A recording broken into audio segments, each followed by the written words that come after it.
Assalomu alaykum, hurmatli do'stlar. Bugun sizlar bilan 8-sinf huquq darsligini ikkinchi mavzusini ko'rib chiqamiz. Yana ikkinchi mavzusi shaxs. Demak, biz boshladik. Inson tabiatning eng rivojlangan ongli mavjudotidir. U xuddi boshqa jonzotlar kabi tirik tanaga ega. Uning xuddi hayvonlardek bo'lganidek tabiiy ehtiyojlari. Mana shu ehtiyojlarni qondirishga intilish chog'ida namoyon bo'ladigan instinkt deb atalmish sifat mavjud.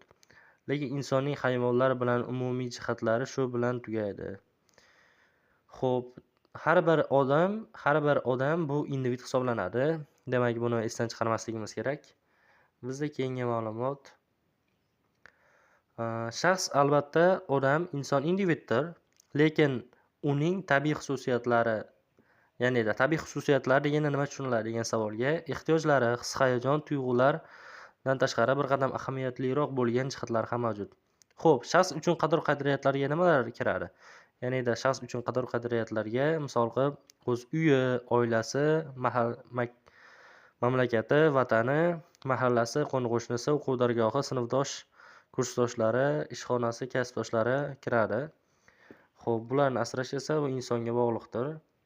Shaxs o'z his-hayajon va ehtiyojlarini jilovlay oladi. Unda ongli va iroda kuchli bo'lishlari. Shaxs o'z ichki dunyosi bilan tushunadi va ma'lum tuzumga sola oladi. Xo'p, do'stlar, biz buyuk insonlar deganimizda kim ko'z oldimizga keladi degan savolga, buyuk insonlar deganimizda Amir Temur, Jaloliddin Manguberdi, Alisher Navoiy, Zahiriddin Muhammad Bobur hamda shu kabi buyuk ajdodlarimizni keltirishimiz mumkin misol qilib, do'stlar.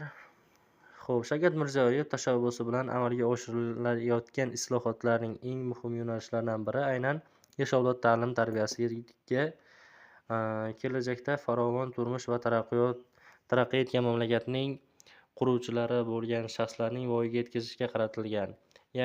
Shavkat Mirziyoyev tomonidan ilgari surilgan tashabbuslar bosh g'oyasi bu yosh avlodni ta'lim-tarbiyasiga kelajakda yetuk inson bo'lish uchun shart-sharoit yaratib berish degan javobni olsak to'g'ri bo'ladi.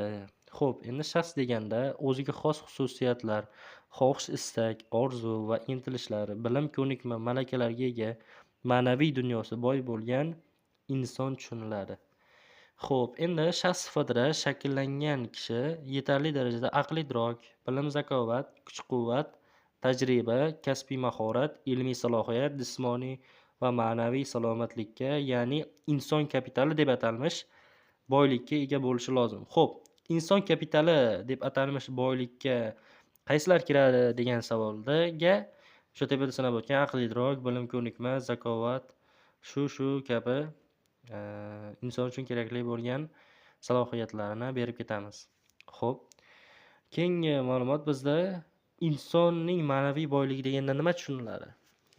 Insonning ma'naviy boyligi deganda uning dunyoqarashi, xulqi, odobi, madaniyati kabi ruhiy dunyosi bilan bog'liq bo'lgan fazilatlarni tushunishimiz lozim. Inson kapitali deganda. Xo'p, do'stlar, sizlar bilan shu mavzuni ko'rib chiqmoqchi edik. Demak, bu mavzumiz qisqaligi sababli tugab qoldi va keyingi darslarda 3-mavzu, jamiyat mavzusini ko'rib chiqamiz.